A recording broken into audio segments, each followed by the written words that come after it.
Lieutenant Jack Miller straightened his blue uniform and took a deep breath. The meeting room on the USS Normandy felt too warm despite the ship's climate control. Today, humanity would meet aliens for the first time. Real aliens. After years of signals and message exchanges, the Varaxian collective had agreed to face-to-face talks. "Remember your training," said Captain Donna Lewis, her voice calm but firm. "No sudden movements. Follow the greeting protocol exactly." Jack nodded. 6 years of diplomatic service had prepared him for many things, but not this. His heart beat fast against his ribs as the door slid open. The Varaxians entered the room. They walked on 4 legs, their bodies covered in smooth blue-green skin that shimmered under the lights. Their faces had 3 eyes arranged in a triangle, and they had no visible mouth. Instead, a thin membrane at their throat vibrated when they spoke. "We welcome the representatives of Earth," said the lead Varaxian. Its voice came through the translation devices as flat and mechanical. "I am Chief Emissary Kren Voth." Jack stepped forward as rehearsed. "On behalf of Earth and all humans, we thank you for this historic meeting. I am Lieutenant Jack Miller." The first hour went well. They discussed basic cultural exchange, trade possibilities, and shared scientific interests. Jack began to relax. The Varaxians seemed peaceful, even friendly in their formal way. During a brief break, Susan Ward, the ship's intelligence officer, leaned close to Jack. "You're doing great," she whispered. "They seem to like you." When talks resumed, Krenvoth presented Jack with a small crystal sphere. "This contains images of our homeworld, a gesture of friendship." Jack accepted it carefully. "Thank you. We have also prepared a gift." He handed over a data crystal containing Earth music, art, and literature. The Varaxian held it awkwardly in its 3-fingered hand, then dropped it. The crystal bounced but didn't break. Something about the aliens, clumsy movement so human-like in its error, struck Jack as funny. Before he could stop himself, he laughed, just a small chuckle, barely more than a breath. The effect was immediate and terrifying. All 3 Varaxians screamed, not in anger, but in pain. They backed away, their bodies shaking. The lead emissary fell to the floor, its 3 eyes wide with what could only be described as horror. "What's happening?" Captain Lewis demanded. The Varaxians continued to scream, a high-pitched sound that made Jack's teeth hurt. Their skin changed color, darkening to a deep purple. One of them pulled out a device and pointed it at Jack. "Weapon!" shouted a security officer, raising his stunner. "No!" Susan jumped forward. "Stop! Everyone freeze!" The room went silent except for the pained breathing of the Varaxians. Susan approached them slowly with her hands up. "We mean no harm," she said clearly, ensuring her words were translated. "Please tell us what's wrong." The lead Varaxian struggled to its feet. Its voice shook when it spoke. "Mindbreaker," it said, pointing at Jack. "You attacked us with your mind weapon." Jack shook his head, confused. I just laughed." "You projected psychic pain directly into our neural networks," said the Varaxian. "This was not discussed in our preparations. Your species hid your abilities." Before Susan could explain, alarms blared throughout the ship. The Varaxian delegation rushed from the room toward their shuttle. "They're powering weapons," came a voice over the intercom. Captain Lewis grabbed her communicator. "This is a misunderstanding. We can explain." But it was too late. The Varaxian shuttle departed at speed, ignoring all hails. 3 hours later, the first attacks hit Earth's orbital defenses. Susan stood beside Jack in the command center, watching the incoming reports with horror. "They think we tried to hurt them," she said quietly. "Your laugh. Something about it affected their neural system. They believe we attacked them intentionally." Jack stared at the battle displays in disbelief. "I just laughed," he whispered. "It was just a laugh." The human had laughed. The enemy had screamed. And that was only the beginning. 3 days passed since first contact turned into first combat. Earth's military leaders gathered in the underground command center beneath Denver. Maps and screens covered the walls, showing the movements of Varaxian, Ship's Admiral Nancy Collins pointed to the latest attack sites. They've destroyed 4 of our outer defense platforms. No warnings, no demands, just attack after attack. Captain Gregory Holt shook his head. There must be a way to talk to them. This whole thing started with a misunderstanding. A laugh, said Dr. Allison Frost as she entered the room. All eyes turned to the xenobiologist. She looked tired with dark circles under her eyes. I've been studying the Varaxian data we collected before all this started. She connected her tablet to the main screen. Images of Varaxian brain scans appeared. Look at this area, she said, pointing to a glowing section. Their auditory processing center connects directly to their fear response. My team believes that the sound frequencies in human laughter create a kind of neural feedback loop in Varaxian brains. In simple terms, Doctor, Admiral Collins demanded. When we laugh, they feel intense fear and pain, Allison explained. Lieutenant Miller's chuckle was like a psychic attack to them. They truly believe we tried to harm them deliberately.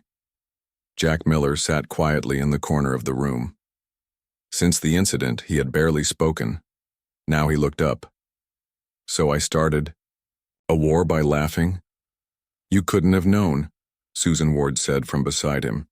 None of us could. A communications officer rushed into the room. Admiral, we're picking up broadcasts. The Varaxians are sending messages to other alien species. The main screen changed to show an alien transmission. The translation scrolled across the bottom. Humans possess dangerous mind-breaking abilities. Their sound weapons directly attack neural pathways. All species should join the Varaxian collective in containing this threat before they spread throughout the galaxy. They're making us sound like monsters, Captain Holt said. It gets worse, the communications officer added. We've detected ships from at least 3 other alien civilizations joining the Varaxian fleet. They're forming a coalition against us. Admiral Collins cursed under her breath. So much for being welcome to the galactic community. Dr. Frost studied the alien message carefully. They genuinely fear us. To them, we're like walking weapons. Can we block our laughter somehow? Jack asked. Make ourselves less threatening? I don't think it works that way, Dr. Frost replied. It's not just laughter. Human speech patterns, our music, even some of our normal vocal ranges might affect them. We need more research. The room fell silent as a new alert sounded. A young officer at a monitoring station spoke up. The Varaxian fleet has changed course. They're heading directly for the Mars colony. How long? Admiral Collins asked. 8 hours at their current speed. I need options, people, Collins said. We can't evacuate the colony in time. Captain Holt stepped forward. What if we send a message explaining what happened? Show them we didn't mean to hurt them. They're not answering our communications, Susan pointed out. Jack stood up suddenly. What if we use their fear against them? If my laugh hurt them so badly, what would happen if we transmitted human laughter to their fleet? The room went quiet again. Dr. Frost's eyes widened. That could incapacitate their crews, but it might also be seen as confirmation of their fears. It would be escalation. It might also save our colony, Admiral Collins said. She looked at Jack. Lieutenant Miller, are you volunteering for this? Jack nodded slowly. I started this. Let me try to protect our people. Dr. Frost moved to a console. We'll need to amplify and focus the sound waves, and we have no idea what the effects will be at that scale. We have 8 hours to figure it out, Admiral Collins said. Let's get to work. The misunderstanding had become a war. Now humanity would have to learn to use its strangest weapon, joy. The research lab buzzed with activity as Earth's defenses continued to crumble under the alien coalition's attacks. Dr. Allison Frost worked beside neuroscientist Dr. Eric Taylor, surrounded by screens showing brain scans and sound wave patterns. Look at this, Eric said, pointing to a computer model. The human vocal range produces specific frequencies when we laugh. These match exactly with the Varaxian neural pain response pathways. Allison nodded, making notes on her tablet. We need to understand this better. If we can control it, maybe we can find a peaceful solution. The door opened and Special Forces Commander Lisa Rodriguez entered. Her military boots clicked on the floor as she approached the scientists. Earth Defense wants to know if you've made progress, she said. We're losing ships every hour. We've discovered something incredible, Eric replied. Human laughter isn't just hurting the Varaxians. It's disrupting their entire neural network. In theory, we could train soldiers to use laughter as an actual weapon. Commander Rodriguez raised an eyebrow. You want me to build a combat unit that fights by laughing? It sounds crazy, but yes, Allison said. We need people who can control their laughter, use it tactically. Professional comedians might be our best bet. 3 days later, a strange group gathered in a secret training facility. Former stand-up comic Ryan Murphy stood among 20 other comedians looking confused. I performed at clubs for 10 years, Ryan said to the soldier next to him. Now they want me to laugh aliens to death? Commander Rodriguez addressed the group. You've all been selected because of your background in comedy. Your country needs you to learn how to laugh on command, with precise timing and control. The training was unlike anything military planners had ever designed. Instead of weapon drills, they practiced different types of laughter, deep belly laughs, nervous chuckles, hearty guffaws. Scientists monitored each sound, measuring frequencies and effects. Meanwhile, Dr. Frost and Dr. Taylor made another discovery. They found that not all aliens in the coalition reacted the same way to human laughter. Look at these readings, Eric showed Allison. The Clenderi species experiences our giggles as mild confusion. The Zephyrians feel drowsy. Only the Varaxians and their close genetic relatives have the extreme pain response. So we're not universally dangerous, Allison said. That's good news for diplomacy. But diplomacy took a back seat as more human colonies fell. The newly formed Joker Squad trained day and night, learning to control their most natural reaction as a weapon. During one session, Ryan Murphy accidentally combined 3 types of laughter. The sound created such powerful frequencies that it shorted out the monitoring equipment. That's it, Commander Rodriguez said. That's our primary weapon, frequency. Can you replicate it? Ryan tried again, producing the same effect. It feels weird, he said, like laughing without meaning it. Scientist Paul Garcia joined the team 2 weeks into training. He brought new data showing how different emotional vocal patterns affected various alien species. Sadness, anger, joy. Each had unique impacts across different alien psychologies. We're not just creating a laugh weapon, Paul explained. We're developing an entire emotional arsenal. The Joker Squad's first combat test approached as a Varaxian strike force targeted Europa's human settlement. 20 comedians turned soldiers boarded a stealth transport, carrying no traditional weapons, only microphones and frequency amplifiers. Commander Rodriguez briefed them before launch. Remember your training. Controlled bursts, targeted frequencies. We're not here to kill, just to disable. Ryan Murphy adjusted his equipment nervously. Never thought my biggest comedy gig would be saving humanity.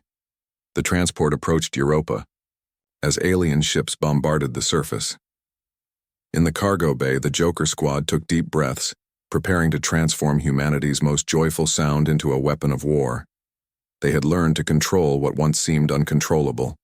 Now they would find out if laughter could really stop an alien invasion. The stealth transport touched down on Europa's icy surface under cover of darkness. Joker Squad moved quietly toward the research outpost, their breath forming clouds in the frigid air. Ryan Murphy led the way, his usual nervous energy transformed into focused calm. They reached the outpost's outer walls just as Varaxian patrols appeared around the corner. 4 aliens in combat armor moved on their multi-jointed legs, scanning for threats. Commander Rodriguez gave the signal. Ryan activated his frequency amplifier and took a deep breath. Then he laughed. It started as a soft chuckle, then built into something between a giggle and a guffaw, exactly as they had practiced. The sound waves, amplified and focused, hit the Varaxian patrol. The effect was instant. All 4 aliens collapsed, their armor clattering against the ground. They writhed, in agony, making high-pitched sounds that didn't need translation to understand. Move in, Rodriguez ordered. The squad advanced, maintaining their laughter output in controlled bursts. More Varaxians responded to the commotion but fell just as quickly. Some tried to raise weapons, but their hands shook too violently to aim.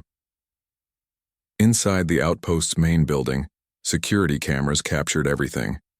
The footage would later spread throughout alien networks, showing humans advancing through corridors while laughing, leaving disabled aliens in their wake.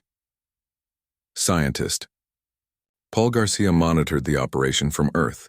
He watched as different squad members produced different effects on their targets.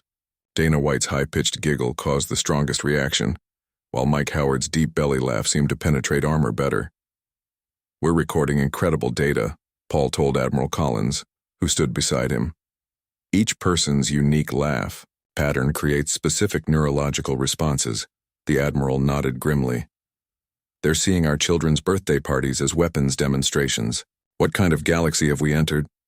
On Europa, Joker Squad reached the facility's command center. The Varaxian commander stood defiant, wearing what looked like protective headgear.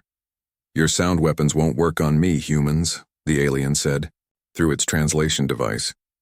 Ryan removed his helmet and smiled. "This isn't about weapons, it's about understanding." He began to speak, not laugh. "You know, the first time I performed stand-up comedy, I was so nervous I wanted to throw up. But then someone in the audience laughed at my opening joke. It was the best feeling in the world." The Varaxian commander tilted its head, confused. Ryan continued, "Laughter connects us. It says I understand you, or I'm sharing this moment with you. When I laughed during our first meeting, I was saying we're not so different after all." The commander's defensive posture relaxed slightly. "You speak of connection while using your voices to harm us." "We didn't know it would hurt you," Ryan said sincerely. "Just like you didn't know your warning signals register as music to us. We're different, but we can learn." The standoff ended when more alien reinforcements arrived. Joker Squad had to use their laughter weapons again to escape, but the brief conversation stayed with Ryan. Back on Earth, the aftermath was immediate. News networks showed the Europa footage on repeat. Some called it a victory, others a new low for humanity. Alien. Propaganda networks labeled humans as mind hunters who took pleasure in causing pain. Dr. Frost studied the battle data carefully. "Different humans affect different species in unique ways," she told her team. "We're not just dealing with laughter anymore. We're discovering how emotional expression itself functions as a form of cross-species communication." The war had changed. Earth now possessed an advantage, but at a cost. Every human expression became suspect to their enemies. Every smile a potential threat. As Paul Garcia compiled his findings, he made a disturbing discovery. The Varaxian commander's protective headgear showed signs of adaptive technology. They were learning to defend against human emotional weapons. The human had laughed, the enemy had screamed. But now both sides were adapting, and the real battle was just beginning. The Galactic Council chamber stretched as high as a cathedral, with floating platforms holding representatives from dozens of species. Earth Ambassador Olivia Martinez stood at the central podium, facing a sea of alien faces, some with eyes, some without, some that defied description. "Please," she said, her voice steady despite the tension. "Earth means no harm. What happened was a tragic misunderstanding." The Varaxian representative interrupted. "Misunderstanding? Your species weaponizes joy itself. You are monsters hiding behind smiles." Olivia took a breath. "We didn't know our laughter would affect you this way. Just as you didn't know your greeting ceremonies overload our visual cortex," she continued. "Every species here has unique biology. The Keldari's natural pheromones cause hallucinations in humans. The Zephyrian's skin secretions dissolve our plastics, yet we don't call them monsters." In the audience section, her aide, Tommy Chen, sat taking notes. He heard something funny in the translation devices and couldn't help himself. He chuckled quietly. The reaction was immediate. A coalition representative from the Thaxian delegation collapsed, its crystalline body vibrating with what looked like seizures. Chaos erupted in the chamber. "See?" shouted the Varaxian. "They cannot control their weapon. They attack us even in these sacred halls." Security forces moved toward Tommy, who raised his hands in horror. "I'm sorry, I didn't mean to," Olivia tried to restore order. "This proves my point. We need understanding, not fear. We must learn about each other's biology to prevent—" The council leader, a being of pure energy contained in a mechanical form, cut her off. "Enough. The council votes now on the human question." The vote took minutes. The result was devastating. Earth would be quarantined. No trade, no communication, no contact until humans could prove their emotional weapons were contained. Back on Earth, Admiral Collins reviewed reports of Varaxian forces massing near the asteroid belt. Their new neural dampeners appeared to shield them from human laughter, at least partially. "They're preparing a major offensive," she told her staff. "Target appears to be our Mars colonies." Dr. Frost and Dr. Taylor rushed in with new research. "We've found something important," Allison said. "The neural dampeners don't block all emotional frequencies. They're specifically tuned to laughter." "Meaning?" the Admiral asked. "Other emotions, sadness, anger, surprise, might still affect them," Eric explained. "We need to expand our approach." Meanwhile, Joker Squad trained with these new theories. Ryan Murphy worked with squad member Amy Rodriguez on controlling different emotional outputs. "Try thinking of something sad while making a laughing sound," Amy suggested. Ryan struggled with the contradiction but managed to produce something that made nearby monitoring equipment spike unusually. Paul Garcia studied the readings. "Fascinating. Mixed emotional signals create completely new frequency patterns." The Varaxian assault on Mars began 3 days later. Their ships, equipped with neural dampeners, shrugged off most laughter-based attacks. Human defenses started to fail. In desperation, Commander Rodriguez authorized an experimental tactic. Joker Squad members began mixing emotions, laughing while crying, giggling while showing anger, expressing joy and fear simultaneously. The results exceeded all predictions. Varaxian dampeners overloaded, unable to process the conflicting emotional frequencies. Their ships wavered, then retreated in confusion. But victory came with consequences. Across the galaxy, fear of humans increased. The Coalition broadcast new warnings. Humans can weaponize all emotions. No feeling is safe in their presence. Earth found itself more isolated than ever. The quarantine tightened as more species joined the Coalition. Trading posts shut down. Diplomatic channels closed. In her office, Olivia Martinez received a secret message from the Keldari Federation, the galaxy's oldest neutral power. It read simply, "Some of us understand. Some of us want to help. Be patient." The war had become more complex. Humanity's greatest strength, its emotional depth, was now its most feared weapon. And somewhere in the void between stars, both sides prepared for what would come next. Colonel Frank Williams gripped the controls of his stealth fighter as his team approached the Varaxian research facility hidden inside an asteroid. Intelligence had discovered the Coalition was developing a weapon to permanently damage the human brain's humor center. "All units, maintain radio silence," he whispered through the secure channel. His team of 12 specialists had trained for months on emotion suppression techniques. The facility loomed ahead, disguised as a mining operation. Security seemed light until Frank spotted the energy signatures of hidden defense platforms. "They know we're coming," Lieutenant Emma Carter said from her fighter. Frank made a quick decision. "Plan B, create a diversion while I go in alone." His team protested but followed orders. They began broadcasting a mix of human music and recorded laughter, drawing defensive fire. Frank slipped through the chaos and docked with a maintenance port inside the facility. He moved through corridors designed for beings with too many legs. His emotion-dampening headset kept his feelings in check, preventing accidental laughter or other expressions that might trigger alarms. He reached the main laboratory and froze.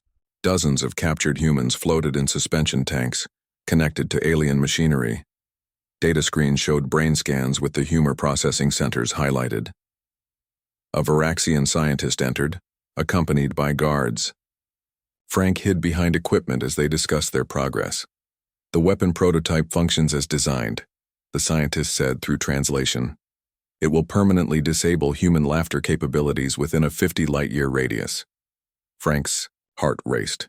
He had to destroy this research, but the guard stood between him and the main computer core. He made a desperate choice. He removed his emotion dampener. Memories flooded his mind. His daughter's first steps. His wife's smile on their wedding day. The ridiculous joke his father told at every family gathering. The emotions overwhelmed him, and he began to laugh. It started soft but grew into uncontrollable hysterics. The guards collapsed immediately, writhing on the ground. The scientist tried to activate an alarm but succumbed to the neural assault. Still laughing with tears in his eyes, Frank stumbled to the computer core. He uploaded a virus that would corrupt all research data and trigger the facility's self-destruct sequence. The laughter finally subsided as Frank reached the suspension tanks. He managed to free 3 prisoners before alarms blared. Security forces approached from all directions. "Can you walk?" he asked the dazed humans. They nodded weakly. Frank led them toward an escape pod, fighting through waves of coalition troops. With bursts of manufactured laughter, they reached the pod just as the facility began to tear itself apart. Frank launched them into space, watching the asteroid crumble behind them. His team picked up the escape pod hours later. The freed prisoners confirmed the worst. The weapon plans had already been distributed to other coalition worlds. Back on Earth, the news hit hard. Admiral Collins convened an emergency meeting with top scientists and military leaders. "They're trying to take away what makes us human," she said grimly. "Our ability to find joy even in darkness." Dr. Frost presented her analysis. "The weapon uses a quantum entanglement principle we don't fully understand. If deployed, it could affect every human in range, possibly forever." Jack Miller, who had started this whole conflict with a simple laugh, stood up. "Then we need to stop them before they can build it, all of them. That means taking the fight to coalition space," Captain Holt warned. "No more defensive actions, we'd have to attack." The room fell silent as they considered the implications. Humanity would have to strike first to protect its very nature. "We don't have a choice," Frank said from his hospital bed via video link. "They want to change who we are at the most fundamental level. That's not war, that's extinction." The decision was made. Earth would launch Operation Punchline, a coordinated assault on every known coalition weapons facility. The war for humanity's soul had truly begun. Operation Punchline began at dawn, Earth time. 50 human ships emerged from hyperspace near 3 different coalition manufacturing worlds. Joker Squad teams paired with combat units, carrying specially designed acoustic amplifiers that could project human emotions across vast distances. Ryan Murphy stood on the bridge of the assault carrier Resilience, watching the alien world grow larger on the view screen. The planet's surface glowed with industrial activity, factories building weapons meant to destroy human nature itself. "All teams ready," Commander Rodriguez reported. "Emotion amplifiers at maximum power." Ryan nodded. "Let's remind them why. They fear us." The first wave hit like a tsunami of sound. Human laughter, amplified 1,000 times, swept across the planet's atmosphere. Factory workers collapsed at their stations. Defense systems went offline as operators writhed in neural agony, but something strange happened. On the second world, populated mainly by Keldari workers, the laughter had a different effect. Instead of pain, they experienced confusion and mild euphoria. Some even began mimicking the sounds. Dr. Frost monitored the results from Earth. "It's confirmed," she told Dr. Taylor. "Not all species react negatively to human emotions. Some find them pleasant." Paul Garcia made another discovery while analyzing battle data. "Look at this. When humans express genuine joy, not weaponized laughter but real happiness, it creates entirely different frequency patterns. Meanwhile, on the third world, resistance proved stronger. The Viraxians had improved their neural dampeners, creating protected zones where their forces could operate. Amy Rodriguez led a ground team into one of these zones. "Standard laughter isn't working," she reported, switching to mixed emotional output. Her team began producing complex combinations, laughing while crying, expressing joy tinged with sadness, mixing hope with fear. The new frequencies overwhelmed the dampeners, creating feedback loops that disabled the protective fields. Factories burned and weapon stockpiles were destroyed. Something unexpected began happening across Coalition space. News of the attacks spread, but so did something else: curiosity about these emotional beings who could laugh in the face of death.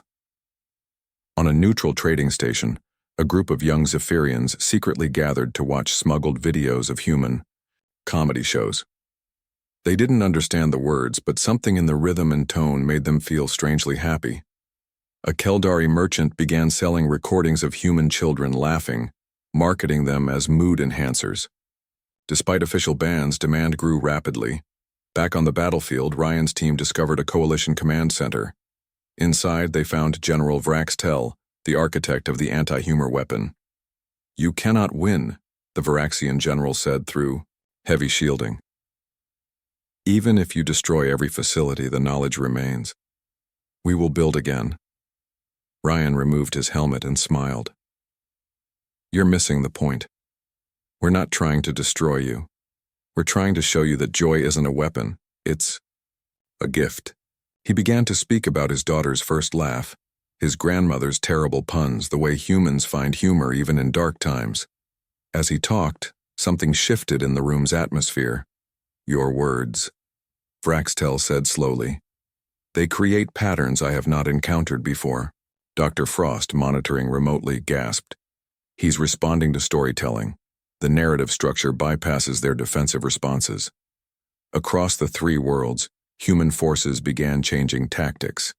Instead of pure emotional assault, they shared stories, jokes with context, and explanations of why things were funny. The results varied, but more aliens began showing curiosity rather than fear. Coalition leadership noticed the shift in public sentiment. Emergency meetings were called as reports came in of aliens seeking out human emotional content rather than avoiding it. The war was evolving again. What started as conflict was becoming something else. A clash of understanding, where humanity's greatest weapon might not be laughter itself, but the ability to share why they laughed. Operation Punchline succeeded in destroying weapon facilities, but its greater achievement was planting seeds of curiosity throughout Coalition space. The message arrived on all channels simultaneously. The Keldari Federation requested peace talks between humans and the Coalition. After months of brutal conflict, both sides agreed to meet in neutral space. Lieutenant Jack Miller stood in the medical bay of the diplomatic vessel New Dawn. He had volunteered for an experimental procedure that would temporarily alter his brain patterns, allowing him to experience emotions as aliens did. "Are you sure about this?" Dr. Frost asked, checking the neural interface one last time. Jack nodded. "I started this war with a laugh. Maybe I can help end it by understanding how they feel." Across the station, Varaxian Ambassador Zorthal underwent a similar procedure. Earth scientists and Keldari mediators had worked together to create technology that would let each experience the other's perspective. The peace conference began with representatives from 12 species watching nervously. Jack and Zorthal sat facing each other, neural interfaces glowing softly. "Initiating neural bridge," announced the Keldari mediator. Jack felt his consciousness shift. Suddenly, human laughter hit him like a wave of acid, burning through his mind. He gasped, understanding for the first time the agony his simple chuckle had caused. Simultaneously, Zorthal experienced human joy. The Varaxian's three eyes widened as warmth and lightness filled its being. For the first time it understood that laughter meant connection, not attack. I understand now," Jack whispered, tears in his eyes. "We never meant to hurt you. We had no idea." Zorthal's membrane vibrated with emotion. "And I understand that your joy is beautiful. We mistook a greeting for an assault." The room fell silent as both beings shared their revelations with their respective delegations. Other species leaned forward, intrigued by this breakthrough. Dr. Taylor stepped forward with new research. We've discovered something remarkable. Every species processes emotions differently, but we all have them. What causes pain for one might bring pleasure to another. Paul Garcia added, "We've developed translation algorithms that can convert emotional expressions between species. No more accidental attacks, no more misunderstandings." The Keldari mediator projected holographic documents. "We propose the harmony, accords. Each species will share their emotional response patterns. We'll create buffer zones where interactions can be managed safely." Ambassador Olivia Martinez addressed the gathering. "Humans don't want to change who we are, and we don't expect others to change either. We just want to coexist peacefully." Debates continued for days. Some coalition hardliners resisted, fearing human influence.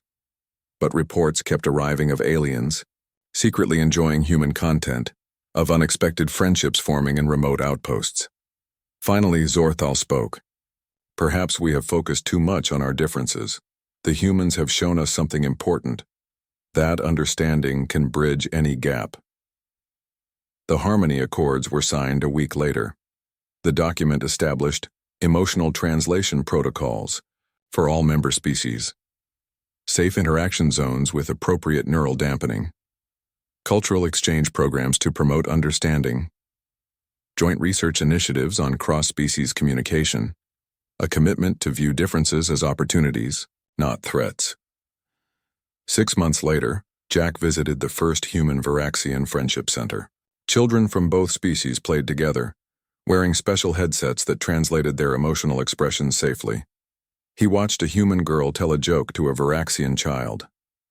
The alien's response came through its translator as gentle amusement, the same feeling the girl experienced, just expressed differently. Ryan Murphy opened comedy clubs with special seating sections for different species, each with appropriate emotional filtering. Some nights he performed sets designed specifically for mixed audiences, creating humor that transcended species barriers. Dr. Frost published her groundbreaking research on emotional diversity in the galaxy. "We learned that being different doesn't mean being incompatible," she wrote. "It just means we need to try harder to understand each other." In the end, humanity's greatest contribution to the galaxy wasn't their ability to fight with laughter, but their willingness to learn why their laughter hurt others, and to find new ways to share joy. The human had laughed. The enemy had screamed. But together, they learned to understand.